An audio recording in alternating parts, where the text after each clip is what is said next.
On to lesson 3, baby! Business activity and purpose. So the first thing you need to know is about factors of production. I threw this together with AI, but it's very accurate, very good.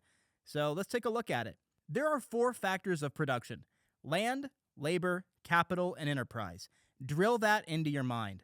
Land, labor, capital, enterprise. Say it with me.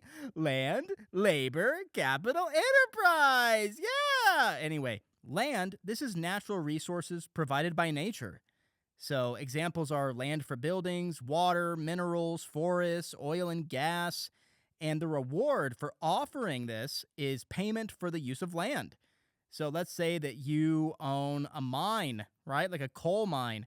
Well, you get paid for mining the coal from the land. That's pretty straightforward. Next, we have labor. These are the workers. So factory workers, shop assistants, managers, teachers, designers. And these people are rewarded with financial compensation. They have their wages, their salary. It's the payment for their work. Then we have capital. Now, don't be confused. Capital isn't just money. People hear the word capital and they say, oh, that means cash. It's about money. Well, yes, that is a form of capital. But also we have machines, buildings, vehicles, computers, tools.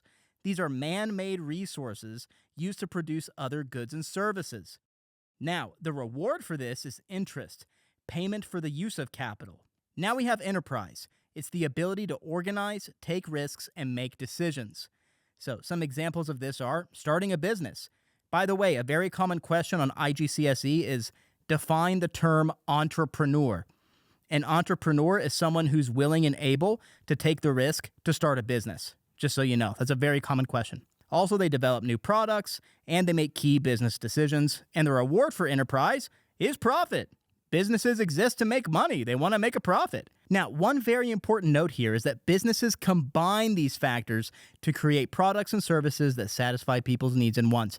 They combine them.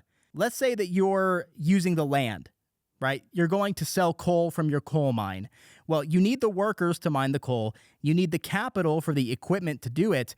And you need to have the enterprise to buy the coal mine and take this financial risk. So even something like a coal mine or a farm, you require all factors of production. So don't get confused and think that, oh, well, a coal mine, that's obviously the land factor of production. No, you need all 4. Just remember that for your exam. Now we have needs versus wants. This is something that a lot of students struggle with. Look, needs are basic necessities required for survival. Wants are goods or services people desire but are not essential. Here's a quick question for you. Is a smartphone a need or a want? Oh, well, sir, I need to have my smartphone. If I don't have my phone, I can't. Look, it's a want. A smartphone is a want. You don't need it for survival. But if I don't have a smartphone, yes, your life will be more difficult, but you don't need it to survive. Needs are essential to live. These are things like food, water, shelter, basic clothing. Wants, they're not essential to live. For example, smartphones, luxury cars, designer clothes. You don't need those things to survive. No, sir, I have to have my Gucci sweatpants. Come on now. Now, the last thing I want to talk about here is income effect. Needs are needed regardless of income level.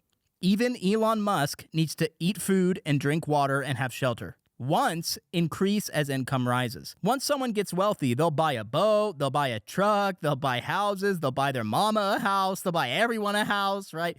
Those are wants. Moving on. Now we're on to opportunity cost. This is something that confuses a lot of students as well. Look at the definition. Opportunity cost is the next best alternative foregone when making a decision.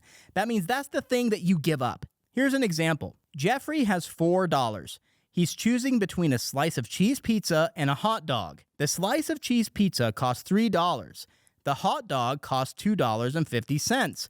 Obviously, Jeffrey cannot afford to buy both because he would need $5.50 to buy both of these things. He has to choose. He decides to choose the hot dog. The opportunity cost in this situation is the slice of cheese pizza. That's what he gave up. And we can apply this to a business context as well. Let's say you have $100,000 to reinvest into your business. You could upgrade the machinery for $60,000, or you could invest in a new marketing campaign for $50,000. But you can't have both, because that would be more than $100,000. So if you choose to upgrade the machinery, then the marketing campaign is the opportunity cost. Now, of course, could you just have a cheaper marketing campaign? Yes, but you get the point here. Now, the next thing, once again, I made this in AI, it is the business sectors. This is very important. We have the primary sector, the secondary sector, and the tertiary sector. Primary sector, this is about obtaining raw materials from nature. The secondary sector is about using those raw materials and transforming them into a product or a semi-finished product. And the tertiary sector, these are services. They are customer-facing. So things like a retail shop, transport, healthcare, education and training. Now, you can pause the video and look at this infographic, but I'm going to draw a quick illustration just so you'll understand this a little bit better. All right, guys, let me illustrate this for you so you have a better understanding of it. So let's go ahead and go through the supply chain. Think of the business sectors as a supply chain.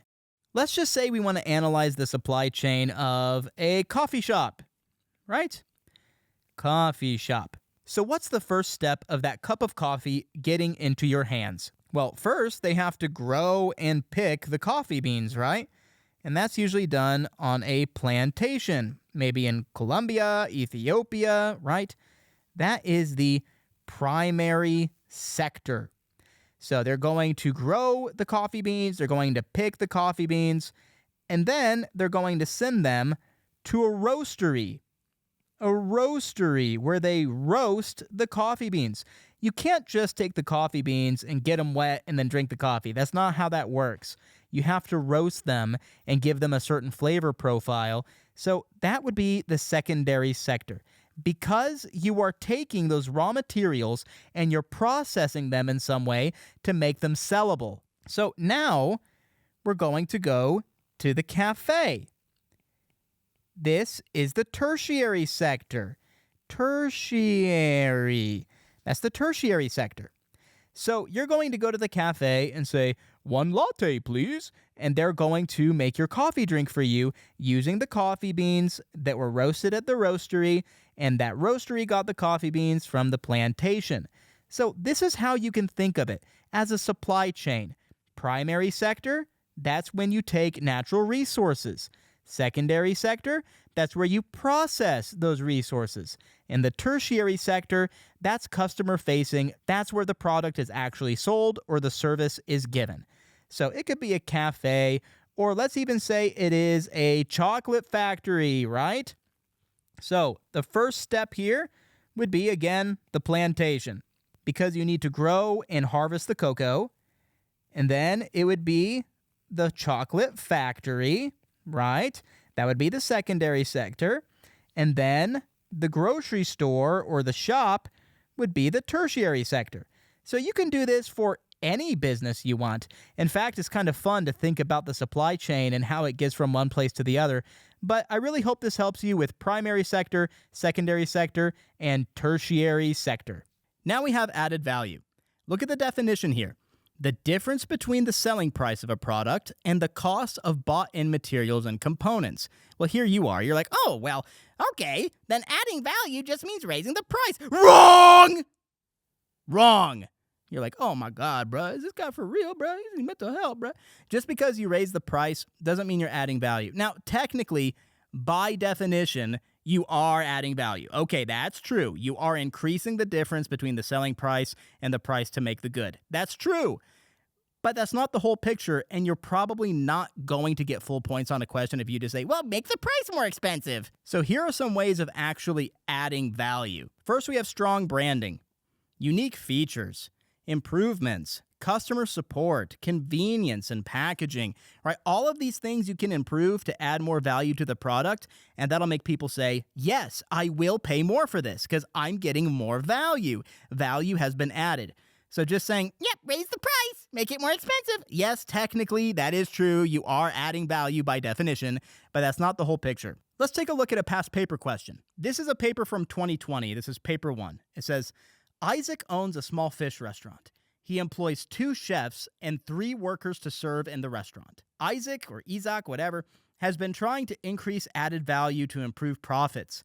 Isaac, or Isaac, has been looking at the financial performance of his business. Isaac has received a number of complaints about food and service. not very good for a fish restaurant. He knows he must improve quality, but cannot decide on the best way to do this. So here's the question. Outline 2 ways Isaac could increase added value. Go ahead and stop the video for a second. Give it a shot.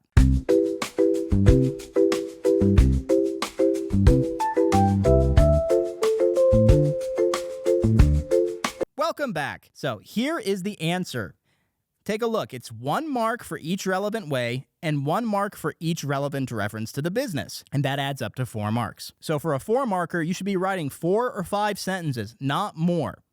So here are the ways to increase added value. You could just increase the price, which means a greater margin per meal served. That's true, you could just write that. But that's not the strongest answer because he's already having trouble selling the food as it is. So another one you could say is reduce costs of materials. So buy cheaper fish.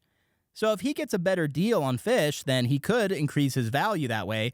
These are both appropriate answers. Something else you could say is retrain staff. Obviously, the service at the restaurant is lacking because he's getting complaints about that. He could have them retrained so that customer service will go up, which means that he'll have more return customers and increase his profits. So this is the kind of answer you need to be giving for this question. Great job, homies. In the next lesson, we're going to go over business ownership and objectives. Oh, yeah!